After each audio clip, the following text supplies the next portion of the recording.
नमो नमः मित्राणि। स्वागत करती हूँ आप सभी भाभी अध्यापक एवं अध्यापिकाओं का आपके अपने YouTube चैनल MR क्लासेस में। देखिए फ्रेंड, आज की बहुत बड़ी अपडेट निकल करके आई है।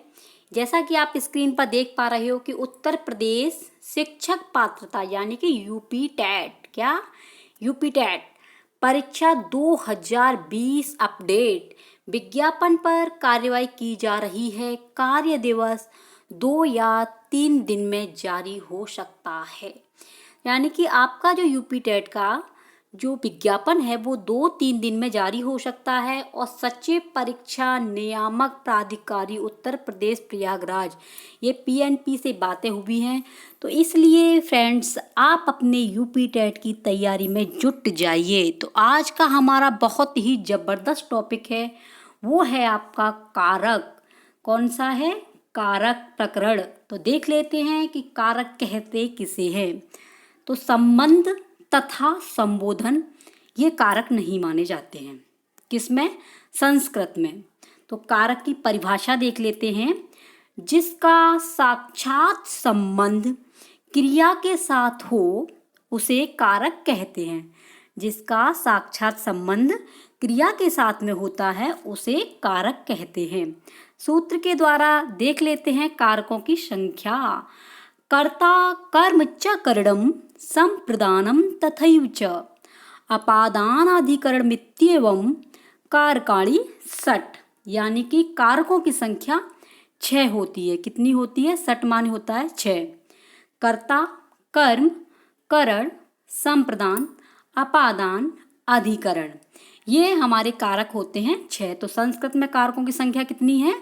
6 यानी कि 6।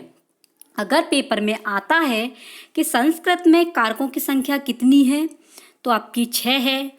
और अगर संस्कृत का पेपर आप देंगे तो आपको पता ही होना चाहिए कि संस्कृत में कारकों की संख्या 6 है। तो देख लेते हैं विस्तार से। सबसे पहला है हमारा कर्ता। कौन सा है? कर्ता। तो कर्ता का सूत्र होता है स्वतंत्र कर्ता। स्वतंत्र कर्ता। जैसे रामेण पठ्यते। रामेण क्या है? कर्ता। रामेण क्या है? कर्ता। तो आप इसे पूरा देखें क्योंकि ये पूरा ही आपको विस्तार से मैं करा रही हूँ। दूसरा है हमारा कर्म। कर्म कारक है दूसरा। और इसका सूत्र है कर्तुरीप्सितम कर्मः। और कर्म कहते किसे हैं ये भी देख लीजिए। कर्ता अपनी क्रिया के द्वारा जिसे सर्वाधिक प्राप्त करना चाहे या उस कारक की कर्म संज्ञा हो उसे कर्म कारक कहते हैं। दोस्तों, आप हमारी वीडियो को लाइक ज़रूर कर देना और एक लाइक हमें बहुत ही मोटिवेट करता है। जैसे देवदत्त ओदनम पचती। ओदनम क्या है? आपका कर्म। नोट देख लीजिए। कर्म में प्रथमा और षष्ठी विभक्ति का प्रयोग होता है। कर्म कारक में प्रथमा और षष्ठी विभक्ति का प्रयोग होता है। तीसरा है आपका करण कारक। कौन सा है? करण कारक। इसका सूत्र है साधकतम करणम। जो कर्ता को अत्यधिक सहायता पहुंचाता है। जो कर्ता को अत्यधिक सहायता पहुंचाता है उसे करण कारक कहते हैं। जैसे रामेण बाणेन हतो बाली। बाणेन में कौन सा कारक प्रयोग हुआ है? करण। नोट है करण कारक में तृतीया विभक्ति का प्रयोग होता है और तृतीया विभक्ति का चिन्ह होता है से के द्वारा। ठीक है। अगला है हमारा संप्रदान कारक। कौन सा है? चौथा आपका है संप्रदान कारक। इसका सूत्र है कर्मणा यम अभिप्रैति च संप्रदान। कर्ता जिसको दान के कर्म से संबंध करना चाहता है संप्रदान कारक कहलाता है। जैसे विप्राय गाम ददाती। तो विप्राय में चतुर्थी विभक्ति का प्रयोग हुआ है संप्रदाय। इसमें चतुर्थी विभक्ति का प्रयोग होता है और इसका चिन्ह होता है के लिए। पांचवा है आपका अपादान कारक। कौन सा है? अपादान कारक। इसका सूत्र है ध्रुवम पाए अपादानम। अलग होने को अपादान कारक की क्या परिभाषा है? अलग होने को अपाय कहते हैं। उसके होने या किए जाने पर ध्रुव शेष बचता है। जैसे वृक्षात पत्रम पतति, वृक्षात में अपादान का प्रयोग हुआ है और अपादान कारक में पंचमी विभक्ति का प्रयोग होता है और इसका चिन्ह होता है से अलग।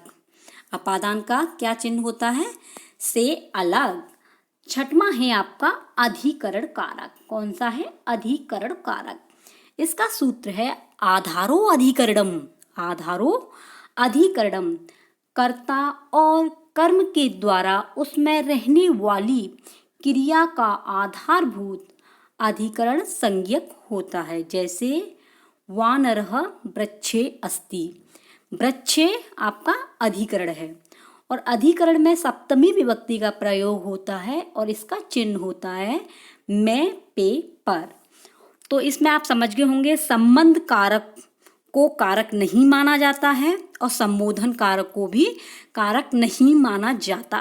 तो संस्कृत में कुल मिलाकर के आपके 6 कारक है। ठीक है, देखिए दोस्तों, उपसर्ग, प्रत्यय, लिंग से लेकर संधि, समास कारक जितने भी महत्वपूर्ण यूपी टेट हो या सी टेट सभी के लिए मैंने वीडियो बना दी है और हिंदी का संपूर्ण सिलेबस यूपी टेट का करा दिया है, जो यूपी टेट 2021 हिंदी के नाम से प्लेलिस्ट में जाकर के आप देख सकते हो। और संस्कृत 2021 यूपी टेट ये प्लेलिस्ट से आप देख सकते हो और इस सभी की टॉपिकों की लिंक जो है डिस्क्रिप्शन में आप देख सकते हो।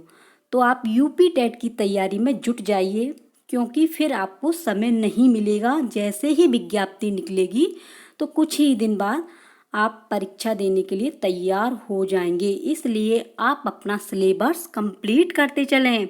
और दोस्तों, हस्तलिखित नोट्स वीडियो को आप अंत तक देखें। जितनी भी वीडियो बना रही हूँ मैं अपने हाथों से लिखे हुए नोट्स आप तक पहुँचा रही हूँ।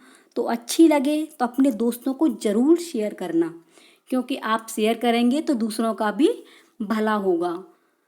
अब है आपको कारक शब्द की उत्पत्ति। जो कारक है उस शब्द की उत्पत्ति कैसे हुई है ये जान लेते हैं। पाणिनि के अनुसार पहले कारक की परिभाषा देख लेते हैं।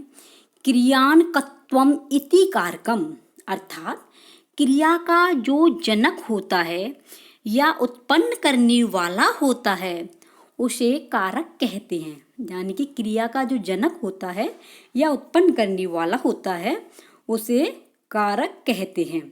दोस्तों, अगर हमारे चैनल पर नए हो तो सब्सक्राइब करना बिल्कुल भी ना भूलना, क्योंकि आप जब लाइक करते हो, सब्सक्राइब करते हो तो हम अपने आप को बहुत मोटिवेट समझते हैं, इसलिए हमें खुशी मिलती है। तो आप अपने दोस्तों को ज़रूर शेयर करें। तो आप समझ रहे हो कारक कहते किसे हैं?